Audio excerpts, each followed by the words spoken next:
49 అంటే సంతానం, 49 అంటే సంతోషం. 39 ఆంధ్రప్రదేశ్ తెలంగాణ. నమస్తే రమగారు. నమస్తే జయ. రమగారు, కొంతమంది మనం చూస్తూ ఉంటే అసలు ఎలాంటి దిగులు కనిపించదండి, చీకు చింత ఏముండదు. మళ్ళీ ప్రాబ్లమ్స్ లేవా అంటే ఎన్నో సమస్యలు ఉంటాయి. పట్టించుకోరా, వీళ్ళు ఎంత అదృష్టవంతులా అనుకోవాలి. కానీ మరీ అసలు ఆలోచనే లేకుండా ఎలా ఉంటారు కదా. ఇళ్లలో వాళ్ళకి ఎంత కష్టమో తెలుసా రమగారు, అలా చీకు చింత లేకుండా. హస్బెండ్ కానీ వైఫ్ కానీ ఇద్దరిలో ఒకళ్ళు హస్బెండ్ ఉన్నాడో చచ్చారే ఓయమ్మో కదా. నిష్పూచిగా ఉండే వాళ్ళతోటి చాలా కష్టము. వాళ్ళు ఆలోచించరంటారు రమ్మగారు, అంటే వాళ్ళని బాధించదు మనసు. శాలోగా అంతసేపు బాధపడే రకంగా ఉండరు కొంతమంది. అసలు ఎంతసేపు బాధపడద్దు, కనీసం ఆలోచించాలి కదా. అది కూడా ఉండదు. వాళ్ళు ఆలోచిస్తారు, మనకు తెలియదు బహుశా. అంతేనంటారా? ఎవరి చింత వాడికి ఉంటుంది, కొంతమందికి చింత ఉండదు. రేపటి గురించి ఆలోచన కొంతమందికి ఉండదు. రేపేలాగా, ఎల్లుండేలాగా, అవతల ఎల్లుండేలాగా, పిల్ల పెళ్ళి అయితే ఎట్లా, పెళ్లి కాకపోతే ఎట్లా, పెళ్ళయ్యాక పిల్లలు పుట్టపోతే ఎట్లా, పుడితే ఎట్లా, ఆ ఊరు వెళ్తే ఎట్లా, ఎక్కడికో ఆలోచించేస్తారు. ఆలోచించే వాళ్ళు కొంతమంది, ఏ ఆలోచన లేకుండా ఉండేవాళ్ళు కొంతమంది. దీని మీద ఒక నిర్విచారుడని భలే కథ ఉంది జయ. ఓ చెప్పండి. చాలా బాగుంది, ఇంట్రెస్టింగ్గా ఉంటుంది. పాత కథ, 50లోది బహుశా, ఏమన్నా 50 అంతే 50స్లోది అనుకో. తర్వాత ఇప్పుడు గుర్తు చేసుకుంటూ ఉండేదాన్ని ఆ కథని నేను. భలే తమాషాగా ఉంటుంది. ఓ రాజుగారు ఉన్నారు. ఈయన రాజ్యం సుభిక్షంగా ఉంది, ప్రజలు శాంతిగా ఉన్నారు, పెద్ద ప్రాబ్లమ్స్ ఏం లేవు. అంటే జనరల్గా రాజ్యంలో ప్రాబ్లమ్స్ అంటే ట్యాక్సులు ఎక్కువైపోవటము, ఏదైనా ఈతి బాధలు, వర్షాలు పడకపోవటము, అకాల వర్షాలు, అకాల మృత్యువులు, అలాంటివి ఏమీ లేవు. రాజుగారికి తను ఉండాల్సినంత సుఖంగా లేనని ఒక ఫీలింగ్. ఓకే, నేను ఇంకా హ్యాపీగా ఉండొచ్చు, కానీ నాకు హ్యాపీగా ఉండటం రావట్లేదు అనుకుంటాడు. ఆయనకు ఒక దిగులు, నాకంటే సుఖంగా ఉండేవాళ్ళు లేరా అని అడుగుతూ ఉంటాడు ఎంతసేపు.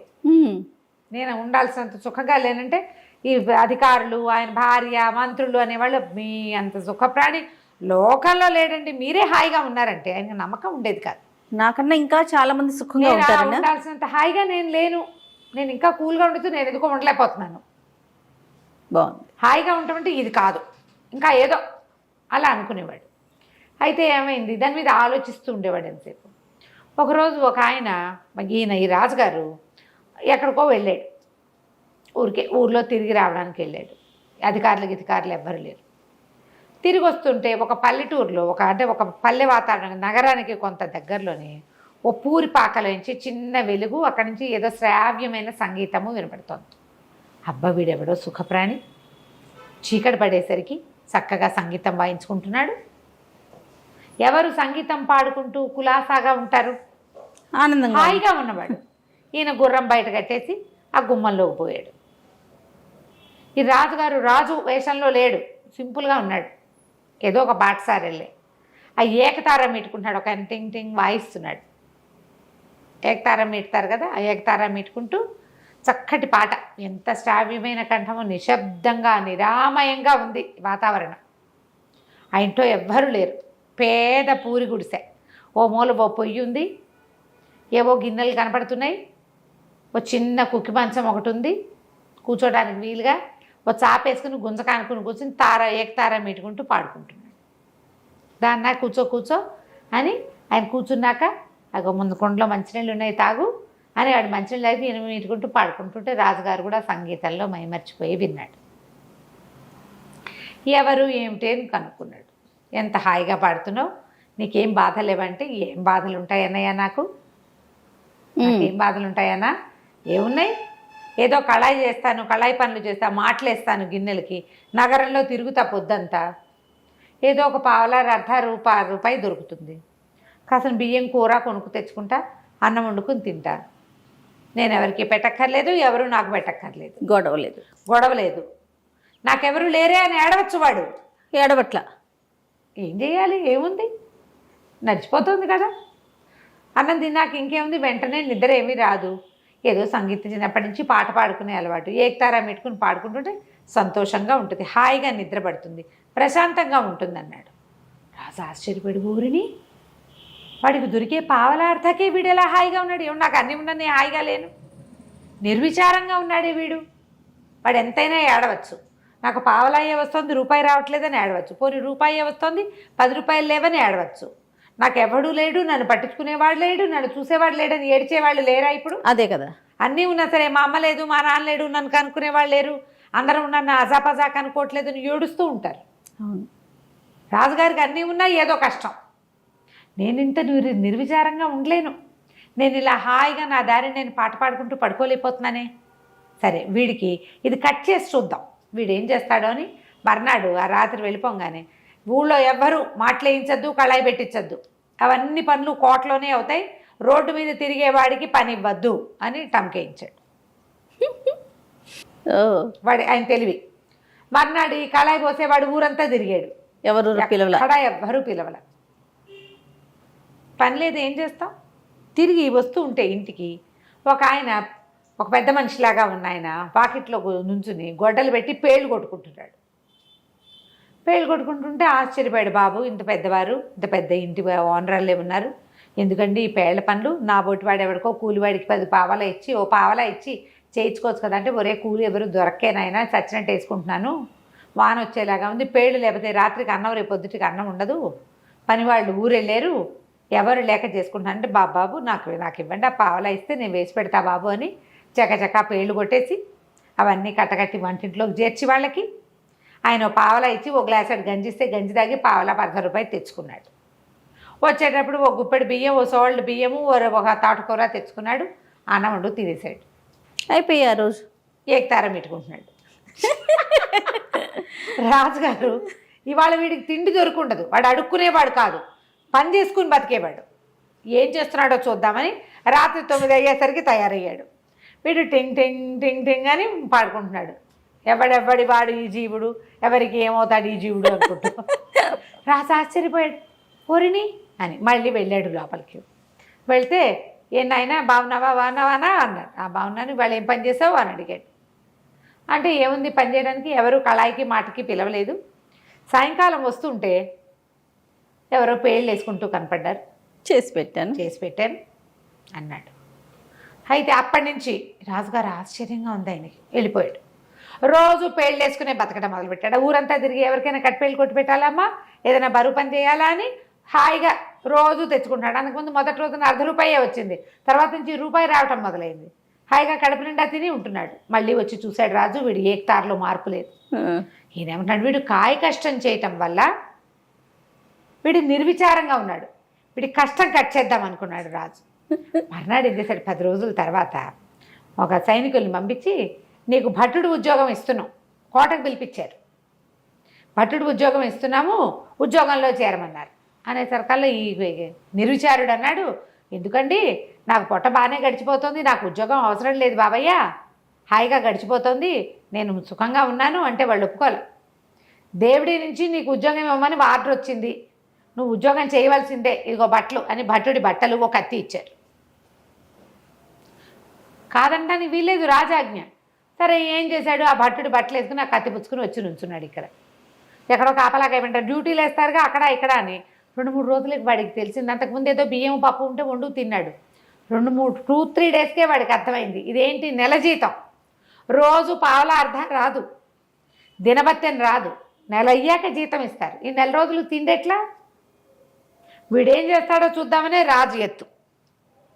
ఏం చేశాడు, ఒక కమ్మరాయన దగ్గరికి వెళ్ళి, రాజుగారు తన కత్తి ఇచ్చారు కదా, ఇది సైనికులకి కత్తిస్తారు, ఒక వరా కత్తి ఉంటాయి, ఆ కత్తిని కుదవబెట్టాడు ఆయన దగ్గర.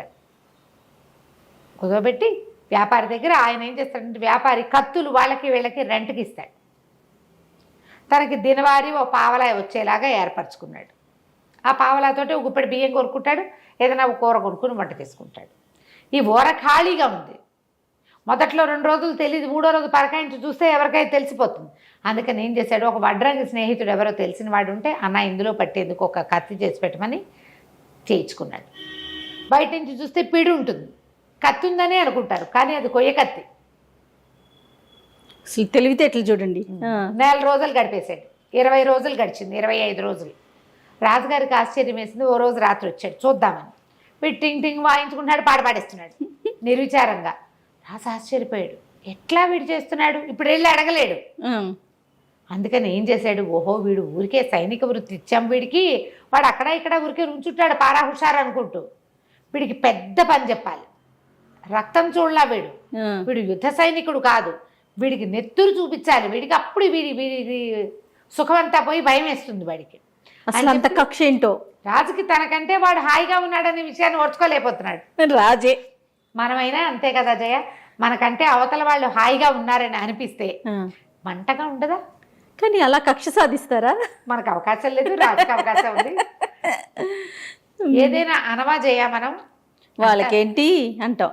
సాధారణ రమ్మగారు ఈ డ్రెస్ ఎంత నచ్చినా సరే ఈ డ్రెస్ నీకు సూట్ కాలేదు, అలా ఉంటే బాగుండేది, ఇందులో ఈ పువ్వులు లేకపోతే బాగుంటుంది, ఏదో ఒక వంకి ఓర్చుకోలేనితనం ప్రతి మనిషికి 100% ఉంటుందండి.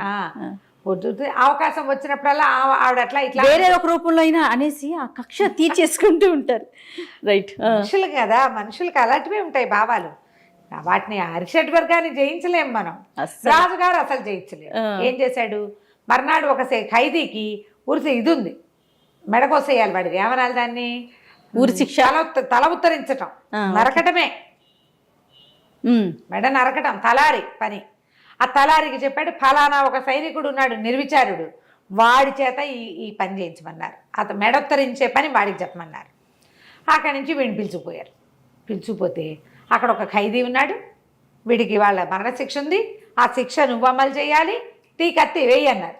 అనగానే వీడు నిర్ఘాంతపోయాడు. ఒకటి భయం వేసింది, రెండోది ఇంకో భయం వేసింది. కత్తి లేదు కదా, లేదు. కొయ్య కత్తితో ఎట్లా చేస్తాడు? అదే.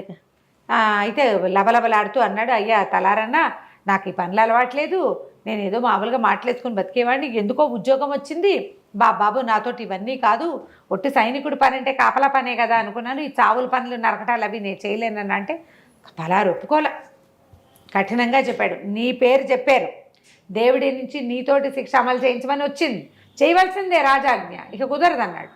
అనేసరికల్లా వీడు ఆలోచించుకుని, ఓకే దేవుడా, నా జీవితంలో ఎప్పుడూ చేయని ఒక బ్రహ్మాండమైన పని చేయబోతున్నాను, నా వల్ల ఒక ప్రాణం పోబోతోంది, ఒకవేళ ఈ ఖైదీ కనుక నిర్దోషి అయితే నేను నరికే కత్తి కొయ్యి కత్తిగా మారిపోవుగాక, నువ్వే ప్రమాణం దేవుడా, నీ మీదే శపథం చేస్తున్నాను అని గట్టిగా అరిచాడు.